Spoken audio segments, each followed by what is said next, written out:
ओम नमो भगवते वासुदेवाय। जय श्री हरि। ओम नमः शिवाय।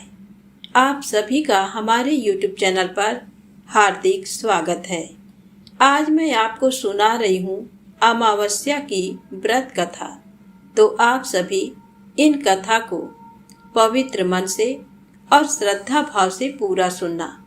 कथा शुरू करने से पहले कमेंट में शिव गौरी और लक्ष्मी नारायण की जय अवश्य लिखें। और साथ ही अगर आपने हमारे चैनल को सब्सक्राइब नहीं किया है तो अवश्य करना। अमावस्या के दिन पितरों का तर्पण करके दान पुण्य करने का विशेष महत्व होता है। इस दिन पीपल के पेड़ की पूजा और 108 परिक्रमा करनी चाहिए। जब भी परिक्रमा करें तो पीपल वृक्ष में पैसा, फल या मिठाई जरूर चढ़ाएं। इस दिन बच्चों को फल तथा मिठाई बांटने से हमें विशेष फलों की प्राप्ति होती है। अमावस्या के दिन अलग अलग व्रत कथाएं सुनी जाती हैं। इस व्रत को सुहागिन महिलाएं अपने पति व पुत्रों की दीर्घायु के लिए और अखंड सौभाग्य के लिए करती हैं। उन्हें ये व्रत कथा अवश्य सुननी चाहिए, क्योंकि व्रत कथा के बिना हमें हमारे व्रत का पूरा फल नहीं मिलता।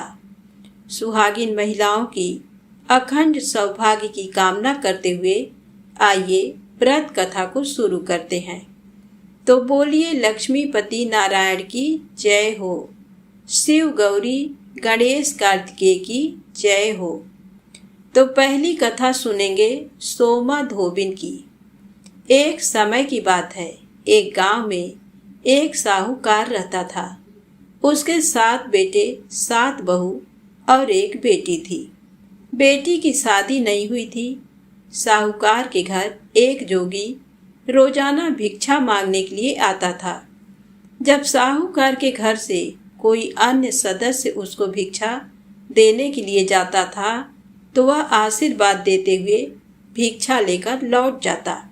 लेकिन जब साहूकार की बेटी भिक्षा देने के लिए जाती तो वह जोगी भिक्षा तो ले लेता, परंतु वह कहता कि बेटी तू सुहागन तो है, पर तेरे भाग्य में सुहाग नहीं लिखा, तेरे भाग्य में तो दुहाग लिखा है। तो ये बात सुनकर साहूकार की बेटी को बहुत ही दुख होता। वह सारा दिन सोचती रहती। धीरे धीरे वह शरीर से बिल्कुल कमजोर हो गई। तो एक दिन उसकी माँ ने पूछा कि बेटी, तुम इन दिनों में इतनी कमजोर क्यों दिखाई पड़ती हो? तुझे खाने पीने को अच्छा देती हूँ, तुम्हें कोई परेशानी है तो मुझे बताओ। तो इतना कहते ही साहूकार की बेटी तो रोने लगी और उसने अपनी माँ को बताया कि माँ, एक जोगी भिक्षा मांगने के लिए आता है, आप सभी उसे भिक्षा देते हैं तो वह भिक्षा लेकर चुपचाप चला जाता है, लेकिन जब मैं उसे भिक्षा देती हूँ तो वह कहता है कि बेटी तू सुहागन तो होगी, लेकिन तेरे नसीब में दुहाग लिखा है। तो उसकी माँ को ये बात सुनकर बहुत ही दुख हुआ। उसकी माँ ने कहा कि बेटा, कल जब वह जोगी आएगा तो तुम उसे भिक्षा डालने के लिए जाना। मैं छुपकर बैठ जाऊंगी, देखती हूँ कि वह क्या कहता है। तो उसकी बेटी ने कहा ठीक है। अगले दिन जब जोगी भिक्षा लेने के लिए आया तो साहूकार की पत्नी दरवाजे की ओट में खड़ी हो गई। जब साहूकार की बेटी उसे भिक्षा देने लगी तो जोगी ने वही बात फिर से बोला कि बेटी तो सुहागन तो होगी, लेकिन तेरे भाग्य में सुहागन का सुख नहीं लिखा। तो इतना कहते ही उस लड़की की माँ बाहर निकल आई और उस जोगी से बोली कि जोगी बाबा, हम एक तो तुम्हें भिक्षा देते हैं और ऊपर से तुम मेरी बेटी के लिए इस तरह से अपशब्द बोलते हो।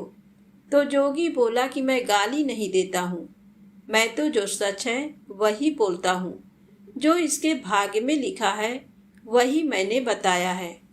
तो साहूकार की पत्नी बोली कि हे जोगी बाबा, अगर तुम्हें ये पता है कि इसके भाग्य में दुहाग लिखा है तो तुम्हें ये भी पता होगा कि ये दुख दूर कैसे होगा, इसीलिए तुम्हें इसका उपाय भी बताना पड़ेगा।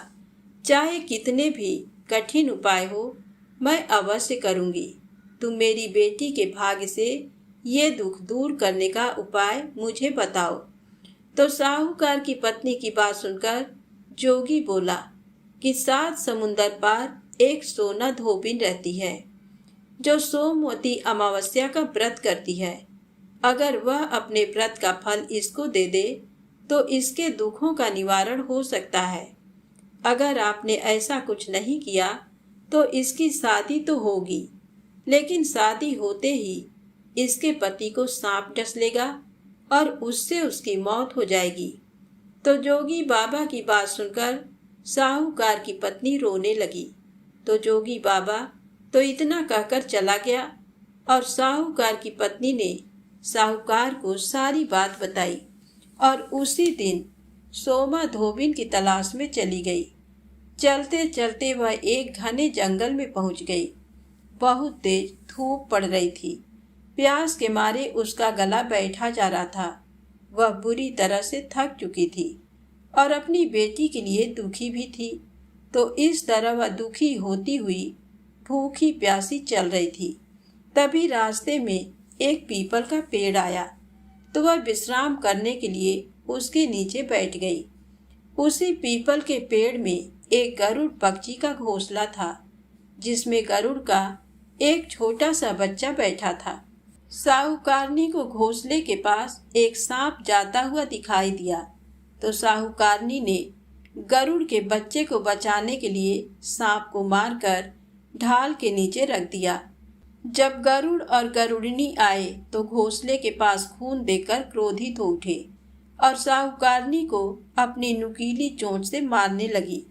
तब साहूकारनी बोली कि मैंने तो तुम्हारे बच्चे को बचाया है और तुम मुझे मार रहे हो। ये सर्प तुम्हारे बच्चे को डसने वाला था। ये कहती हुई साहूकारनी ने सांप की ओर इशारा किया, तो उन दोनों ने देखा तो वहां पर सांप मरा हुआ पड़ा था। तो गरुड़ ने कहा कि तुमने हमारे बच्चे की जान बचाई है, अब तुम्हें जो कुछ मांगना है मांगो, मैं अवश्य पूर्ण करूंगा। तो गरुड़ की बात सुनकर साहूकारनी बोली कि मुझे 7 समुंदर पार सोमा धोबिन रहती है। अगर तुम उसके घर छोड़ाओ तो आपकी बहुत ही मेहरबानी होगी। तो गरुड़ ने साहूकारनी को अपनी पीठ पर बैठाकर 7 समुंदर पार सोना धोबिन के घर पहुंचा दिया।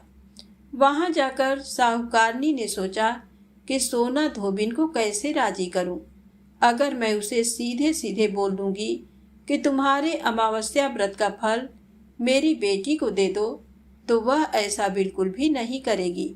मुझे कुछ ऐसा उपाय करना होगा जिसे वह खुशी खुशी अमावस्या व्रत का फल मेरी बेटी को दे दे, जिससे मेरी बेटी का जीवन संवर जाए। साहूकारनी वहीं बैठी बैठी यही सब कुछ सोच रही थी। तभी उसे सोना धोबिन के बहुओं के लड़ने की आवाज़ सुनाई दी। वह सारी की सारी घर के काम काज को लेकर लड़ाई कर रही थी और काम कोई भी नहीं करना चाहती थी। तो साहूकारनी सोचने लगी कि यही मौका है सोना धोबिन को खुश करने का। अब तो साहूकारनी ने जब सोमना धोबिन के बेटे बहू सारे सो जाते तो उनके घर का सारा काम करती, गायों को नहलाकर चारा डालती, घर की साफ सफाई करती, रसोई का काम करती, चौका बर्तन करती, आटा पीसती, कपड़े धोती, पानी भरती और सूर्योदय होने से पहले चली जाती। तो ये सब कुछ देखकर सोमा धोबिन बड़ी ही हैरान थी कि रोजाना लड़ने वाली मेरी बहुएं इतना प्रेमपूर्वक सूर्योदय से पहले काम कैसे कर लेती हैं।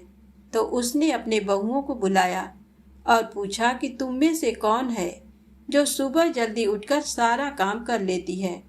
तो सारी बहुएं एक दूसरे की ओर देखने लगीं और सोचने लगीं कि ये सारा काम कौन कर रहा है।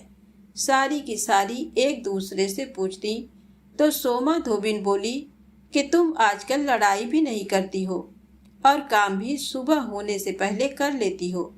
तो सारी बहुएं एक दूसरे की ओर देखते हुए बोली कि सासू जी, काम तो हमें ही करना पड़ता है, चाहे हम लड़ाई करके करें या राजी मन से करें, इसलिए लड़ाई करने का क्या फायदा। तो सोना धोबिन ने सोचा कि जरूर दाल में काला है, आज देखा जाए कि कौन सी बहू काम करती है। तो वह पूरी रात सोई नहीं, निगरानी करती रही कि आज तो मैं पता लगाकर रहूंगी कि कौन सी बहू काम करती है। तो थोड़ी ही देर बाद किसी के आने की आहट सुनाई देती है। तो सोमा धोबिन देखती है कि कोई औरत बाहर से आती है और उसने घर का सारा काम किया, और काम करके जब वह जाने लगी तो सोना धोबिन ने कहा कि तुम कौन हो और तुम्हारी ऐसी क्या जरूरत है जो तुम इतना काम करती हो। कितने दिन हो गए मुझे देखते हुए कि तुम रोजाना सुबह होने से पहले सारा काम करके चली जाती हो। आज तो तुम्हें मुझे बताना पड़ेगा कि तुम मेरे घर का सारा काम क्यों करती हो। तो सोना धोबिन के ऐसा कहते ही साहूकारनी उसके पैरों में गिर पड़ी और रोने लगी और कहने लगी कि जरूरत है तभी तो मैं इतना काम कर रही हूँ, पर पहले तुम मुझे वचन दो तभी मैं बताऊंगी, अन्यथा मैं आपको कुछ नहीं बताऊंगी। तो सोना धोबिन ने उसे वचन दे दिया और कहा कि अब तो बताओ। तो साहूकारनी रोते हुए कहने लगी कि मेरी बेटी के भाग्य में दुहाग लिखा है, अगर आप अपने अमावस्या व्रत का फल उसे दे देती तो मेरी बेटी का भी भाग्य संवर सकता है। ये कहते हुए साहूकारनी सोमा धोबिन को सारी बात बताई। तो सोमा धोबिन ने साहूकारनी की बात सुनकर अपनी बहुओं से कहा कि मैं तो साहूकारनी के साथ किसी काम से जा रही हूँ, अगर मेरे पीछे से किसी को कुछ हो जाता है तो उसका संस्कार मत करना, उसे तेल घी के कूप में डालकर छोड़ देना, मैं जल्द ही लौट आऊंगी। ऐसा कह सोमा धोबिन साहूकारनी के घर चली जाती है। साहूकारनी की बेटी का विवाह तय हो गया और जिस दिन विवाह होने वाला था दूल्हा आकर फेरों के लिए बैठ जाता है। तो सोना धोबिन दूल्हे के घुटनों के पास कच्चा करवा रखती है और उसमें दूध डालकर तांत का तार लेकर बैठ जाती है। थोड़ी ही देर बाद में वहां पर दूल्हे को डसने के लिए सांप आया। तो सोना धोबिन ने करवा आगे रखा और तांत से बांध दिया, लेकिन जब ये सब दूल्हे ने देखा तो डर के मारे ही उसकी मृत्यु हो गई। तो सोना धोबिन ने अपने टीके में से रोली निकाली, मांग में से सिंदूर निकाला, आंख में से काजल निकाला और मेहंदी निकालकर छोटी अंगुली चीर कर छींटे मारे और बोली कि आज तक जितने भी मैंने अमावस्या के व्रत किए हैं उन सभी व्रतों का फल मैं साहूकारनी की बेटी को देती हूँ, और आगे जो मैं व्रत करूँगी वह फल मेरे बेटे और मेरे पति को लगे। तो सोना धोबिन के इस तरह संकल्प करते ही दूल्हा फिर से जीवित हो गया और साहूकारनी की बेटी का बड़ी ही धूमधाम से विवाह हुआ। उसकी विदाई होने के बाद में सोना धोबिन अपने घर को जाने लगी। तो साहूकारनी बोली कि तुमने मेरे जमाई को नया जीवन दान दिया है, इसीलिए तुम कुछ भी मांगो, मेरे सामर्थ्य अनुसार होगा वह मैं सब कुछ तुम्हें दूंगी। वह बोली कि मुझे तो कुछ नहीं चाहिए, मुझे तो सिर्फ एक हांडी दे दो। तो वह हांडी लेकर चली जाती है। तो चलते चलते रास्ते में ही सोमवती अमावस्या का व्रत आ जाता है। तो वह हांडी का 108 परिक्रमा लगाकर पीपल के पेड़ के नीचे दबाकर घर आ जाती है। घर आकर देखती है कि उसके पति की तो मृत्यु हो गई है और वह तेल और घी के कूप में पड़ा है। तब वह अपने टीके में से रोली निकालती है, मांग में से सिंदूर निकालकर, आंखों में से काजल निकालकर और मेहंदी के साथ चिट अंगुली से छींटे देती है और कहती है कि रास्ते में जो मैंने सोमवती अमावस्या का व्रत किया है उसका फल मेरे पति को लगे। तो उसके इस तरह कहते ही उसका पति उठकर बैठ जाता है। उसी समय उनके घर ज्योतिष आया हुआ था। वह बोला कि जजमान सोमवती अमावस्या का मेरा क्या है, क्योंकि सोना धोबिन हर अमावस्या को ब्राह्मण को दक्षिणा देती थी, इसीलिए वह भी दक्षिणा मांग रहा था। तो सोना धोबिन कहती है कि अब की बार मेरे अमावस्या का व्रत तो रास्ते में ही आया था, तो मैंने ऐसा कुछ भी नहीं किया।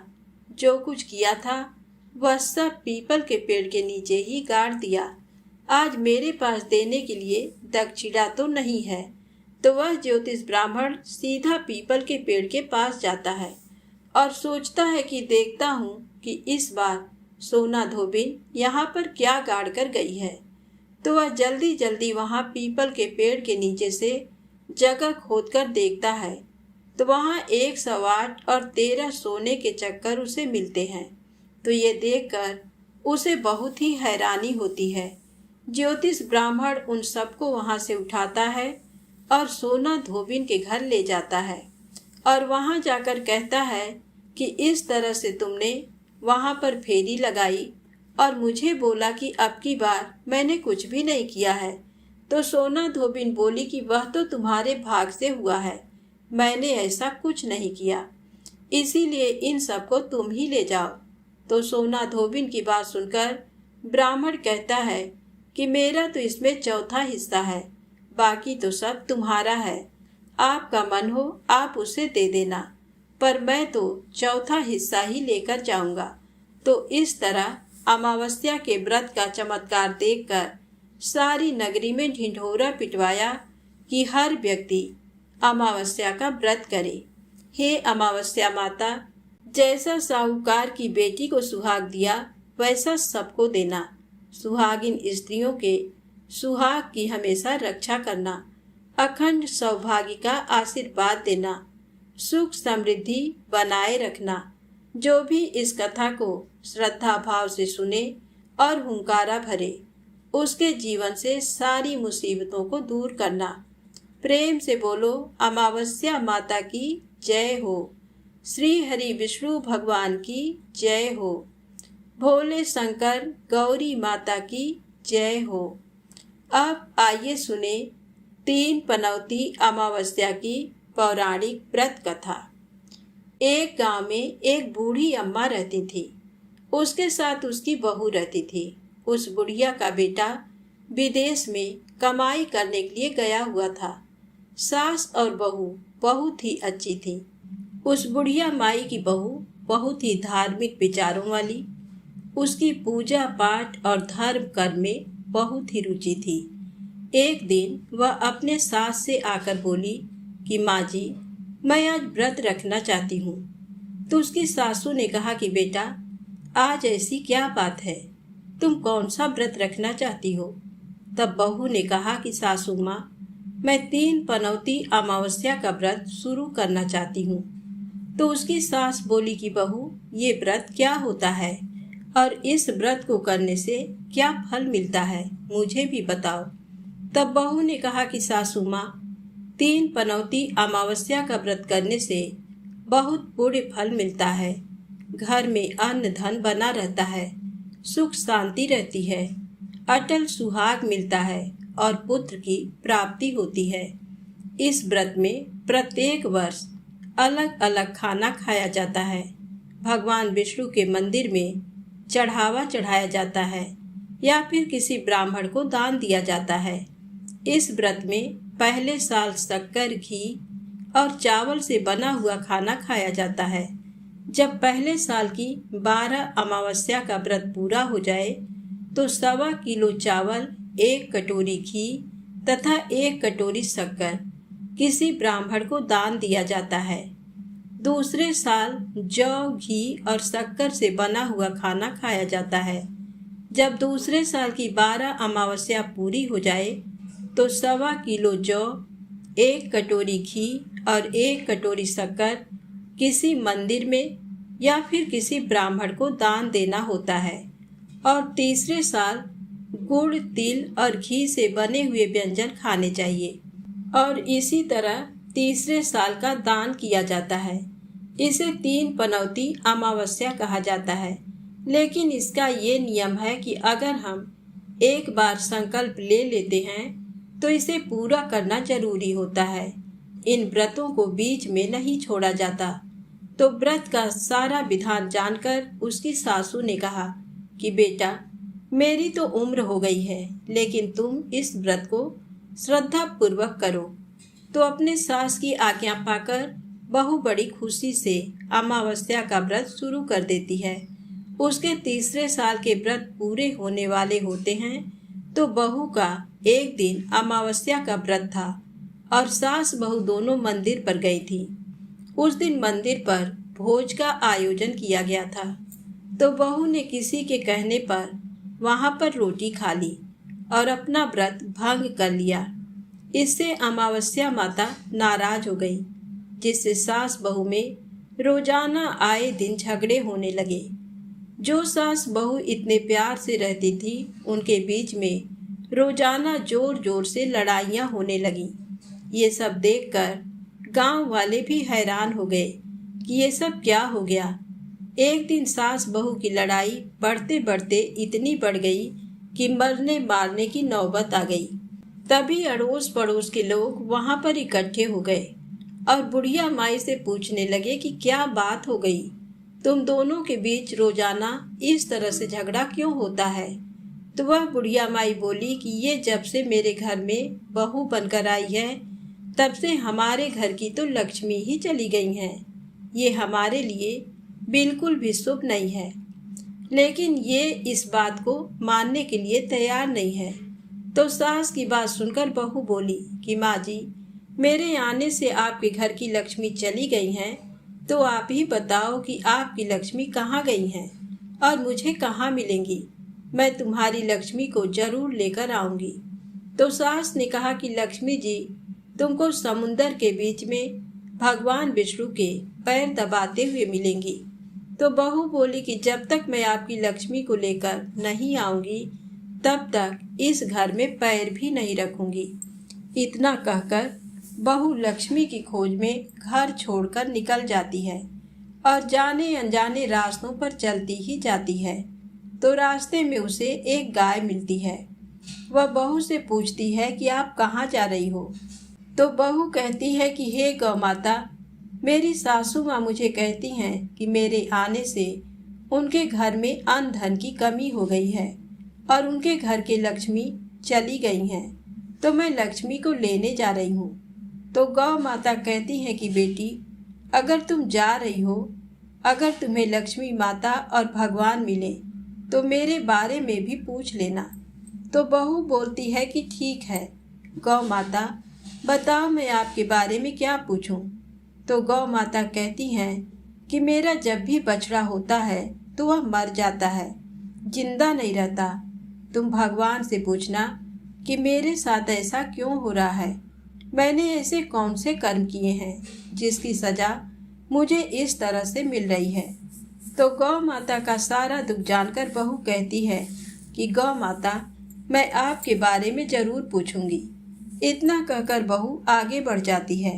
चलते चलते फिर उसे आगे एक घोड़ी मिलती है, जिसके गले में एक घंटी बंधी हुई होती है, जिसके कारण वह बहुत ही दुखी रहती है। तो घोड़ी भी इसी तरह सवाल करती है कि बेटी, तुम कहाँ जा रही हो और किस लिए जा रही हो। तो बहू कहती है कि मैं भगवान को ढूंढने के लिए जा रही हूँ। तो वह घोड़ी कहती है कि बेटी, तू मेरे भी दुख का निवारण जरूर पूछना। तब बहू कहती है कि जरूर पूछूंगी। ये कहकर बहू आगे बढ़ती है। आगे जाते जाते बहू को एक अंधा और बहरा बुजुर्ग मिलते हैं, जो रास्ते के बीचों बीच बैठे होते हैं। तो बहू सोचती है कि बेचारा रास्ते के बीच में बैठा है, इसे चोट न लग जाए। तो वह पास जाकर कहती है कि बाबा उठो, सड़क के किनारे पर बैठ जाओ, लो मैं तुम्हारी मदद करती हूँ। तो ऐसा कहकर वह उस बुजुर्ग व्यक्ति का हाथ थामकर उसे सड़क के किनारे एक पेड़ के नीचे बैठा देती है। तो वह बूढ़ा आदमी उसको धन्यवाद देता हुआ कहता है कि बेटी, तुम कौन हो और कहाँ से आई हो। तो वह कहती है कि बाबा, मैं भगवान विष्णु और माता लक्ष्मी को ढूंढने के लिए जा रही हूँ। मेरी सास कहती है कि मैं अभागन हूँ, मेरे आने से उनके घर का अन्न धन नष्ट हो गया है। इसीलिए मैं लक्ष्मी की तलाश में जा रही हूँ। तो वह बूढ़ा बाबा कहता है कि बेटी, एक काम करना, अगर तुम्हें भगवान मिले तो मेरे बारे में भी पूछना कि मैंने ऐसे कौन से कर्म किए थे जिसके कारण मैं अंधा हो गया हूँ। तो वह कहती है कि ठीक है बाबा, मैं आपका सवाल भी पूछ लूँगी। जैसे ही वह बूढ़े बाबा से बातचीत करके आगे बढ़ती है तो रास्ते में उसे एक बूढ़ी औरत मिलती है जो हाथ और पैर से अपाहज होती है। वह भी बहू से अपनी समस्या भगवान से पूछने के लिए कहती है। तो बहू उसकी समस्या को भी पूछने के लिए तैयार हो जाती है और आगे चली जाती है। चलते चलते भूख प्यास से बेहाल वह बिल्कुल थक जाती है और एक आम के पेड़ के नीचे बैठ जाती है। तब आम का पेड़ उसे इतना थका हुआ हैरान परेशान देखकर पूछता है कि बेटी, तुम कहाँ से आई हो और कहाँ जा रही हो। तब वह बहू बताती है कि मैं लक्ष्मी को लेने जा रही हूँ। तब वह पेड़ कहता है कि मेरी समस्या भी लक्ष्मी माता से पूछ लेना कि मेरे पेड़ पर आम खट्टे क्यों लगते हैं। तो बहू ने कहा ठीक है। आगे चलते चलते बहू को एक तलाई मिलती है। तो वह भी बहू से कहती है कि बेटा, तुम भगवान से पूछना कि मेरी तलाई का पानी इतना मैला क्यों है। मेरी तलाई का पानी कोई भी मनुष्य नहीं पीता। तो बहू कहती है कि जरूर पूछूंगी। इतना कहकर वह आगे बढ़ जाती है। इस तरह बहुत दिनों तक जंगल में चलते चलते वह बहुत थक जाती है। उसे भूख भी लगी होती है, लेकिन खाने के लिए उसे कुछ भी नहीं मिलता। तो वह भूख और प्यास के कारण बेहोश हो जाती है।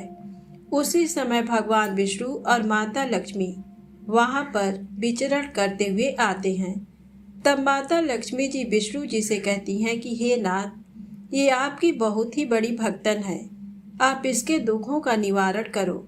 तब विष्णु भगवान कहते हैं कि इस संसार में बहुत सारे जीव ऐसे हैं जो बहुत ही दुखी हैं। सारे लोग अपने अपने कर्मों का फल भोग रहे हैं, तो मैं किस किस के दुख का निवारण करूं। तो लक्ष्मी माता विनती करने लगती हैं कि ये बहुत ही भूखी प्यासी है और आपकी सच्ची भक्त भी है। अगर आपने इसे ऐसे ही जंगल में छोड़ दिया तो जंगली जानवर इसे अपना शिकार बना लेंगे। माता लक्ष्मी जी की बात सुनकर भगवान विष्णु एक साधु का वेश धारण करके बहू के पास आते हैं और अपने कमंडल में से पानी का छींटा देकर उसे होश में लाते हैं। बहू के होश में आते ही साधु के वेश में भगवान उससे पूछते हैं कि बेटा, तुम कहाँ से आई हो और कहाँ जा रही हो। तो वह पूरी बात बताती है। उसकी बात सुनकर भगवान विष्णु और माता लक्ष्मी जी अपने असली रूप में प्रकट हो जाते हैं। उनके साथ में अमावस्या माता भी वहां पर आ जाती हैं। तो बहू उनके चरणों में गिरकर रोने लगती है और कहती है कि मुझसे ऐसी कौन सी गलती हो गई है जिसके कारण मैं इस तरह जंगलों में भटकती फिर रही हूँ। तो अमावस्या माता बहू को कहती हैं कि बेटी, तूने मेरे व्रत को खंडित किया है, इसी की सजा तुझे मिली है। लेकिन तुम्हारी सच्ची श्रद्धा देखकर मैं तुम्हें माफ करती हूँ। अब तुम घर जाओ, तुम्हारा घर अन्न धन से संपन्न होगा और तुम्हारी जो झोपड़ी है वह सुंदर महल में बदल जाएगी। तुम्हारी सारी मनोकामना पूर्ण होगी। तुम फिर से 3 पनौती अमावस्या का व्रत श्रद्धा पूर्वक विधि विधान से करके उसका उद्यापन कर देना। इस तरह का आशीर्वाद पाकर बहू बहुत ही खुश हुई और फिर भगवान विष्णु और लक्ष्मी जी से रास्ते में जो जो मिले थे उनके दुखों का कारण पूछने लगी। तो गाय के बारे में पूछा तो भगवान विष्णु ने बताया कि उस गाय ने कभी भी अपने मालिक को दूध नहीं दिया। उसका मालिक बहुत ही गरीब था। वह उसके दूध से अपना गुजर बसर करता था, लेकिन उसके इस तरह परेशान करने से उसने उस गाय को छोड़ दिया और उसी की बददुआ उस गाय को लग गई है, जिसके कारण उसके बछड़े जिंदा नहीं रहते। तुम ऐसा करना, उसका दूध निकालकर एक बार तुम पी लेना, जिसके बाद उसके बछड़े जिंदा रहने लगेंगे और उससे कहना कि अपने मालिक के घर वापस चली जाए। फिर बहू ने घोड़े के बारे में पूछा तो विष्णु भगवान ने बताया कि वह घोड़ी पिछले जन्म में आटा पीसने वाली महिला थी। जब भी वह गांव के घरों का आटा पीसती थी तो उसमें मिलावट कर देती थी और आटा चुरा कर रख लेती थी, इसीलिए उसके गले में चक्की के पाट बंधे हुए हैं। तुम उसके पाट खोल देना, वह बिल्कुल ठीक हो जाएगी। उसके बाद में उस बूढ़े बाबा के बारे में पूछा तो भगवान विष्णु ने बताया कि उस बूढ़े आदमी ने कभी भी मंदिर जाकर भगवान के दर्शन नहीं किए हैं, इसी कारण वह अंधा हो गया है। अगर वह मंदिर जाए और वहां जाकर भगवान के भजन सुने तो उसकी आंखें ठीक हो सकती हैं। फिर जो पैरों से अपाहिज थी उस बुढ़िया के बारे में पूछा तो भगवान ने बताया कि उस बुढ़िया ने अपनी जवानी में कभी भी दान पुण्य नहीं किया था, इसीलिए उसे ये सजा मिली है। तुम उससे दान करवा देना और कहना कि अमावस्या का व्रत रखे, जिसके फलस्वरूप वह बिल्कुल ठीक हो जाएगी।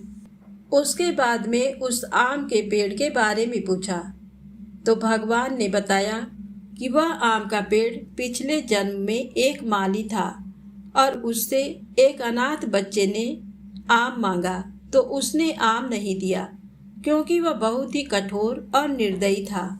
उसी की सजा उसे मिल रही है।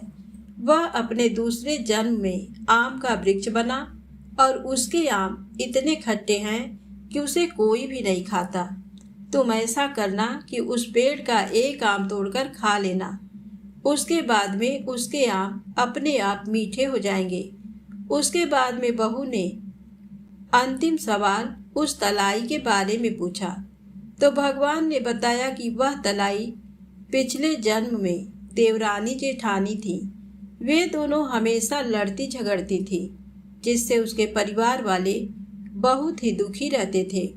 उन दोनों ने हमेशा साथ रहने वाले दोनों भाइयों को अपने माँ बाप से अलग कर दिया और उन दोनों ने स्वर्ग जैसे घर का माहौल बिल्कुल ही खराब कर दिया।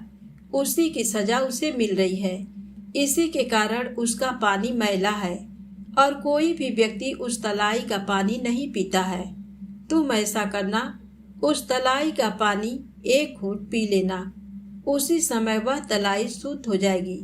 तो इस तरह उन सबके दुखों का निवारण जानकर बहू ने भगवान विष्णु, माता लक्ष्मी जी और अमावस्या माता को प्रणाम किया और अपने घर के लिए चल पड़ी और रास्ते में जो जो उसे मिला उन सभी को भगवान के द्वारा बताए गए उपाय बताए और उन सब से आशीर्वाद लेते हुए अपने घर पहुंच गई। जैसे ही वह अपने घर पहुंची तो वहां पर जाकर देखती है कि झोपड़ी की जगह बहुत ही सुंदर महल खड़ा था। पूरे घर में अन्न धन भरा था और उसकी सास बड़ी ही बेसब्री से अपनी बहू का इंतजार कर रही थी।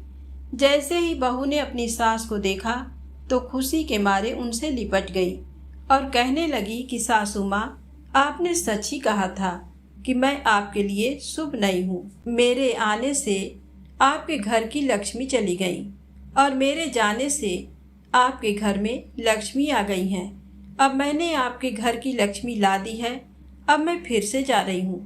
तब सासू माँ कहती हैं कि बेटा, तुम ये क्या कह रही हो? तुम्हारी 3 पनौती अमावस्या का फल ही हमें मिला है। तुम यहीं पर रहोगी, मेरे साथ रहोगी, कहीं भी नहीं जाओगी।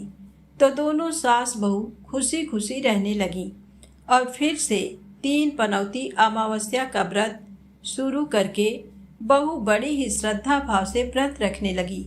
तो अमावस्या माता के आशीर्वाद से उसका पति भी एक दिन विदेश से लौट आया और घर में इतना सारा अन्न धन देकर उसने अपनी माँ से पूछा कि माँ, आपने ऐसा क्या किया जो तुम्हारे पास इतना धन हो गया? मैंने तो सालों तक विदेश में कमाई करने के बाद भी इतना धन नहीं कमा पाया। उसकी माँ बोली कि बेटा, ये तो तुम्हारी बहू की अमावस्या व्रत का फल मिला है हमें। तो वह ये जानकर बहुत ही खुश हुआ। 1 साल बाद उनके घर में सुंदर पुत्र ने जन्म लिया। इस तरह से उस घर के सारे लोग सुखी और संपन्न हो गए। तो प्रेम से बोलो, अमावस्या माता की जय हो, विष्णु भगवान की जय, लक्ष्मी माता की जय। ओम नमः शिवाय। अब आइए सुने लप्सी और तप्सी की कहानी। इस कहानी को हर व्रत कथा के अंत में अवश्य ही सुननी चाहिए। एक लप्सी था, एक तप्सी था। तप्सी हमेशा भगवान की तपस्या करता था, लेकिन उसे चोरी करने की आदत थी।